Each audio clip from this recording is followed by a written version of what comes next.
Hey guys, it's Orlando with Filmatic, and today I'm going over the FX3. Now, I have been working with these cameras for quite a bit. In the beginning of this year, we bought two FX3s so that we can start creating a lot more YouTube content. If you've been following along, we have a lot of cool things like showing you comparisons with the Arri 835, the Alexa Mini LF, the Pixie 6K, the FX3, the Burano, and a bunch of other cool cameras. Everything from Red to Arri to Sony. So we've been pretty excited about creating all this cool content. Less than a month ago, I did a build out where I showed how I would use this camera in a bigger cinematic or cinema style setup. And what I decided was that I need to show you guys how we're currently using this in the behind the scenes. You know, how we're using it as an everyday camera, especially for when we're using it on our YouTube. So today, that's exactly what I'm going to do. I had recently talked about that I really don't care about cages or the ones that are out there. I did put a cage on the other one, which was a small rig, but this one here is bare bones. I kind of was saying if I could find a better V-mount base plate package, that's what I wanted to go after. And with that, I had a company reach out to me, and that's what we used. As soon as they sent it, I was able to just kind of mix it into our system and build something out that I can just hand to anybody on our team, and they can pull focus and just, you know, get stuff done, down and dirty, get it done real quick. So, of course, we have the FX3 body. Really fun camera. Like, I really cannot say more good things about this. I am surprised that it took me this long to jump on board to work with a camera like this. And having two of them has been, like, for real, a game changer for our YouTube game. I can always have one that is focusing on me or that I can use as a POV camera so I can talk straight to. And then I have another one that can be picked up to do B-roll and do all that stuff. So I'm going to show you how we're doing that, all right? So, of course, FX3. Next thing with that, of course, we're going to add the top handle. Now, the last video, I threw this in the trash. This time, I was like, I need to figure out how to make this work so I don't add a whole bunch of other crap on here that I don't need. So we're going to go ahead and go with the handle. Slide that in. Okay. So let's go ahead and lock these in real quick. Also, I added a Mr. T Velcro up here just so you can see, so you understand. The other thing I added to this was I tore off a little bit of foam so that I can make sure that this fits better, mics a little bit better. So let's go ahead and start adding the battery pack, and then we'll go from there. So with the ZG Cine, this one is called the VM-VP4. They sent me this. They also sent me a hot swap that I have on that camera that's more built out like a studio setup. And I'll do another video showing you that once we swap out. I use this one here. What's cool about it is that you just unlock this here and you open it up. And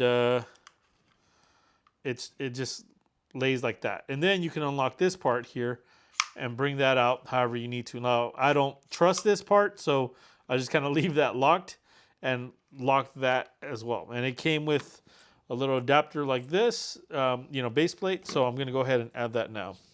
I don't know. Sometimes I just rather leave it, not mess with those extra features that they send out, because it seems like there's probably a little bit of a.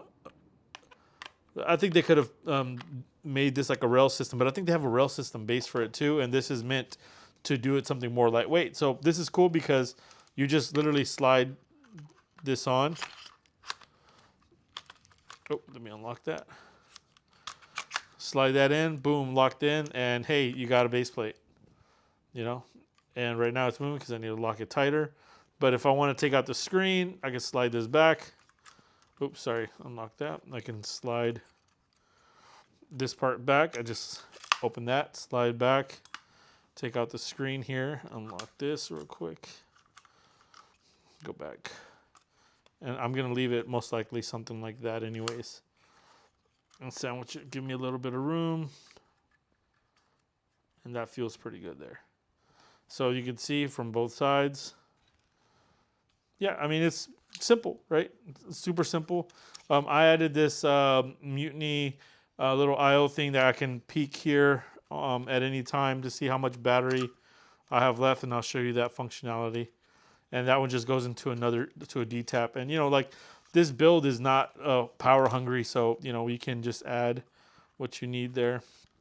Okay, so from there I'm gonna go ahead and add the V99. This one is called the ZG-V99.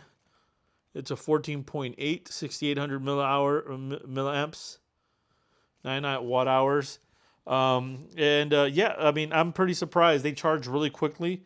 They also allow PD out and PD in, so you can use a USB charger. That's the thing now, right? So the one thing about just V-mounts in general, like especially with newer brands, I always like have to do a stress test here, make sure they don't pop off. And I would recommend anytime you have a new V-mount and all that, sometimes like they need to be stress tested before you just think that they are ready to go.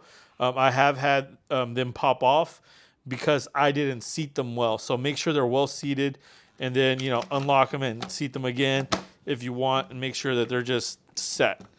And that's pretty much it right there. So boom. I'm gonna go ahead and add my monitor to the top handle, and I'm using the Portkeys BM7 2DS.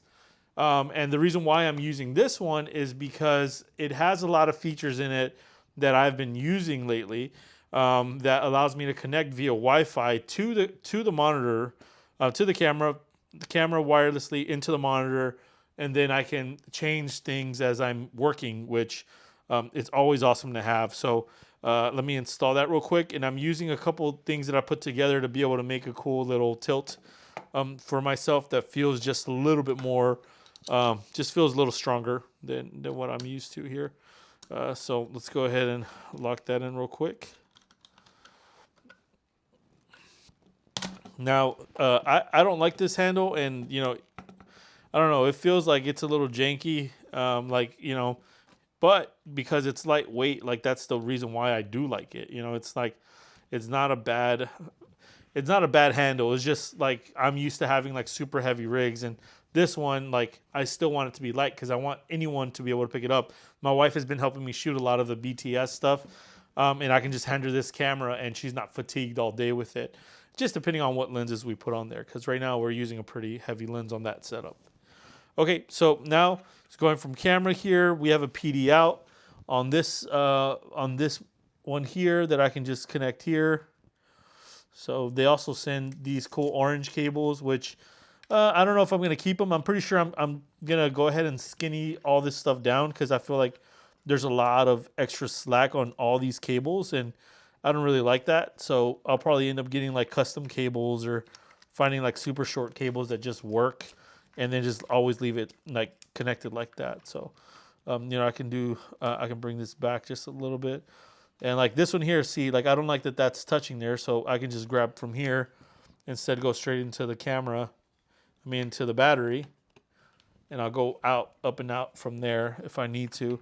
And that leaves this kind of open here. And then from there, I'll route this around here and connect. So now I have that, and I can get power to it. So if I'm turning on this here, that's gonna power on all these things here, but this one is gonna be on the whole time. So that's gonna be charging it at all times. And then as you can see here on the Mutiny IO, I have like the little indicator here that's telling me the voltage, like how many watt hours, how many volts I still have, Okay, and then from there, I can go ahead, let's add a lens to it. These are the Nikkor, this is Nippon Kogaku Japan. There's a Nikkor S Auto 1.4. Really pretty lens. It's old school. I found it at an estate sale. Anytime I go to estate sales, that's the first thing I look for. And I'm putting on the E-mount to EF adapter. This one is a cold mount, and since I'm using lenses that are old school anyways, it doesn't really matter. And I pull focus manually, and I see everyone has like the tiltas or like the different systems to pull focus while you're doing run and gun. I agree, definitely. If you're on gimbals, if you have a full shoulder rig and you can have that, then great. But like a small camera like this, like I personally don't think you really need that. And it's also like when those things start to fail, if they break and all that, then you have to go back and revert to pulling focus. And you can almost get used to it. I mean, I used to have an old trigger system from Red Rock Micro that worked that way too. But I just found that it was, the power draw was too much. And who knows, maybe if someone sends me one and I test it out and I add it to my system, then, great, But outside of that, I like using old school glass, so it's not that big of a deal. And I know autofocus is also king on these things. So I also understand that, you don't even need to do all that if you just put like a brand new lens. But we like having a little bit more character and texture to our image anyways. We want a little bit of that grit, right? At least for our channel. And then with that said, I can go ahead and power the monitor here. This one came with the monitor if I remember correctly, but I can also do a D-tap or a 2-pin out to here. The hot swap version of that ZG Cine sent has two 2-pin limos, which are great, and I always love because they're industry standard. So plug it in here, and then I'm going to route that up here.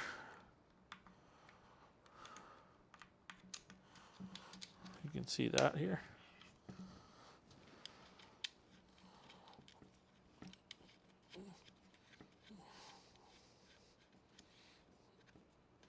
Okay. So now I'm powered up, have it connected. Let's go ahead and let's send a video signal out to this monitor.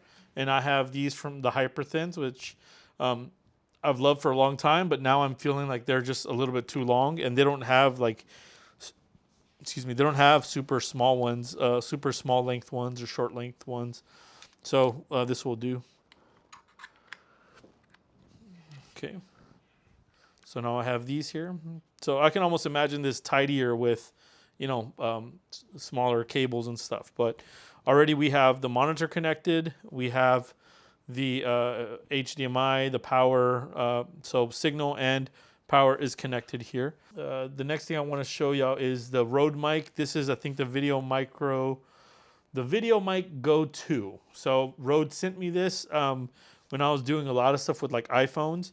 And this was great for that. And, I was like, man, I want something that's super small and lightweight that I can use for this. And this just worked out. I mean, it works good. It's clean enough. I'm only using this audio if I absolutely have to.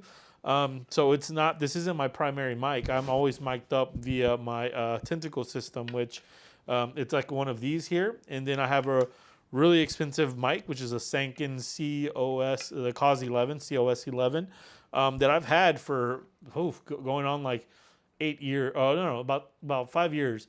And I had a friend who sold me 3 of them at a really good deal, and I was like, yes, absolutely. And I've used those with like every single audio system that I've had because they just sound amazing, and I've had like almost like 0 issues with them. So what I do here is, if you don't know, you can set up the audio 3, the channel 3 on the handle, and I just go out via one of these like one of these little auxiliary cables that they sent, and then I just connect that into the plug on this side here. On this side here. That makes sense. So now I have my audio going in here. Internally, I've already set it to where it's accepting the 3rd channel, and I have my levels set to automatic. But I mean, it sounds just fine. It sounds better than the internal mics that it has. So you're just getting something that's a little bit better. Now I do have a Rode NTG mic that's has longer projection and it's a little more beamed, and I'll put that on here if I really need it. But once again, it's just adding more weight. This thing weighs like almost nothing. And the only thing that's really heavy about this is the monitor and of course the battery. But outside of that, it's still pretty lightweight. And you could actually go without this battery system, take off the V-mount back, and then just pop another NPF battery back here, and work like just with the body itself as well. So and I might do that just so that we can test it out a little bit later. So then from here, as you can see, I'll show you both sides here. There you go. As you can see now, I'm going to go ahead and add the tentacle system. So I have Timecode on all my cameras. You can order this cable here. There's different versions. I try to keep things kind of, I have like these cables for BNC, even the 5-pin. I have proprietary ones, but altogether I try to keep things like if I find a cable, I try to buy it and have it ready with that camera, and it kind of just stays on the camera the whole time. I'm not gonna lie, because I don't want to lose them, right? But using the tentacle system, I can sync these cameras with the Alexa or with Blackmagic or any other one. So super important, and I think that it's super, like at this point you can find these pretty cheap, but investing in these tentacle systems, like this one's a recorder, this one is just the sync itself. They are really, really good, and I recommend them, and I can show you how to use that if y'all want as well. So I'm gonna go ahead and connect via micro USB down here. There's a cool breakout box that I want from Mutiny that has like a remote trigger and a and converts it to BNC, which I have those cables. But for now, this will do. I mean, once again, I'm not really using these cameras for like high-end production. I'm more using them for my YouTube stuff, just knocking stuff out and making stuff, like making it easy for whoever's shooting, because during my YouTube shoots, I have like 4 or 5 different people that will come in and they kind of rotate out, so I don't tire anyone out. So this is all connected here. So we have the tentacle system, we have microphone, monitor, we have, I mean, this is pretty much everything here. And I have a matte box just in case that I need it. Misfit Atom, I've had this for a while. My buddy won it in a raffle when they first released them at NAB. And I bought it from him, like right when he won them. So I have one of the first ones that was ever made, or that they ever released, and I've had it ever since. They just work great, and I think it was like $300 that I paid for it then. Has more than paid for itself in everything that I've done with it. So that's that build. Pretty easy. And the same thing, I'll cup it to my body, and then I can shoot, just pretty easily here. Not really an issue here, right? And I'm pulling focus, so I always have my hand on the ring here, and I know that I can gauge distance and all that. So let me power everything on and show y'all how everything works here. If you haven't set up your camera with this monitor yet, all you have to do is go into your menu. Once you go into your menu, you go into PC remote function. And once you go into PC remote function, there'll be a tab here that says Wi-Fi direct info. Now, if you turn on, like now that it's already set up, it gives you a password, gives you a pass key. You put it into your monitor, you include that in the BMs. You put it into your monitor, it saves it, and now it knows. And it's almost easier for you to just come in every time you turn on the camera, hit that, hit yes, okay, boom, it'll put up a little picture like this that shows your key and all that. And once that's on, that means that the Wi-Fi is triggered. Now I'll turn on this camera here. I'll turn on the monitor, and you'll see here that as it's coming up, it's going to, it's already connected. So it adds this really cool little UI up here. So I like shooting with the full range of the screen, right?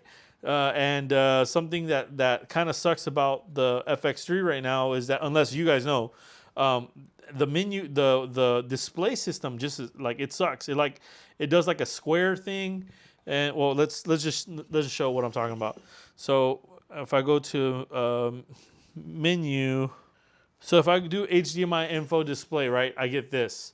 And then if I go into menu, like if I'm getting out of menu here, oops, so that I can shoot, it leaves like this square, right? It leaves like, I can see like half the information on here. And it kind of takes up, like it goes from me being able to select what I want, like, or having the full width of the screen, to like now windowing it in. And, you know, I'm already kind of old, so I don't have that great of eyes anymore. So I want to be able to see what's happening at all times. So what I do is, of course, go back into that menu, take off the display so I have the full width. And now a lot of the options that you had on there, you have them here. So you can change your white balance. You can do all those things. So I can select like my white balance here. Let's see my white balance, and as you can see, it's cold right now. So let's go for incandescent. Boom. Okay, now it's warm. Oh, damn, that's too warm. Let's try that one. Nope. It's warm. Let's try this one. Okay, yeah, that more or less. And now I have a little bit of a better picture here, but you know, and it's also telling me my run time up at the top. It just gives me a lot of that information that I'd be missing if I was on the regular menu. The other cool thing about this is that if you're like me, you always want to see if your audio is running. Well, if you set it up to where it sends time code out as well. When it's receiving it, it's also sending it out via HDMI. You can go here and add it through this monitor, and boom, I have my time code up there. So they can see the time code now, and you can easily just view it. You know, your audio guy can come up and can tap that real quick if they don't want to look at your screen down here, and you can do that. So right now I have that tentacle connected, so it's doing that, and I just turn it off whenever we don't need it. And then the other thing is like your audio meters. You just come in, populate your audio meters on the side if you need, and your audio meters are now running. And you can see that mic is a little hot, 1 2 1 2 1 2. But overall, like you have the meters and they're running, and you can leave that on or you can take them off as you need. But it's always good to just be able to see it and know that it's happening, and then you can also record from there. You know, it's overall it's cool. It's a cool system. I hope with the new update that they add a new UI that just looks like a cinema style UI, which you know has all the information already built out like this. And if they do that, like it's already like it's way ahead. Like give me the Sony Burano or the I don't even know if they have that. Maybe they have it. Maybe they don't. I haven't even seen it. I haven't tried it. Yeah, I mean outside of that, I mean it's pretty simple here. You know, like it's not too heavy. It feels pretty good. This is my YouTuber setup. Number one. This is the one that we're shooting most of the stuff with. If I'm not just putting a point of view type of lens and I'm just like, you know, straight up holding it up, you know, like this. So let me show you that real quick if I want to do that. So I'm going to go ahead and get rid of my USB-C here. Let's go ahead and take this off. Let me go ahead and power off the monitor. So let's do this real quick.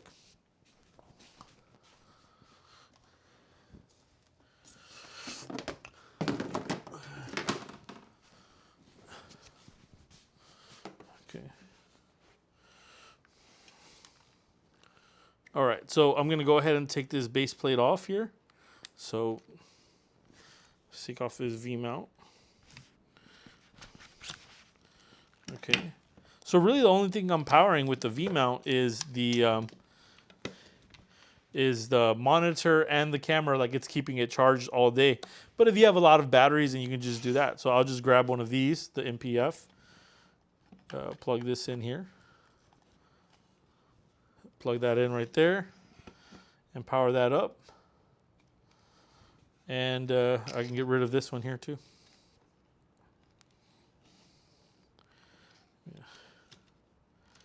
Get rid of this cable. And I haven't tested this runtime, but you know, I mean, when you have a V mount, like why do all this? So you know, now you have this kind of build. Is that short, and so you can just take that off. You still have your monitor on here. You have one extra battery here, and you're going off the power here. But I mean, dude, this is tiny, right? It's pretty small, super lightweight. You can make it happen like this. But if you just need a little bit more power, well, you have the ability to do that.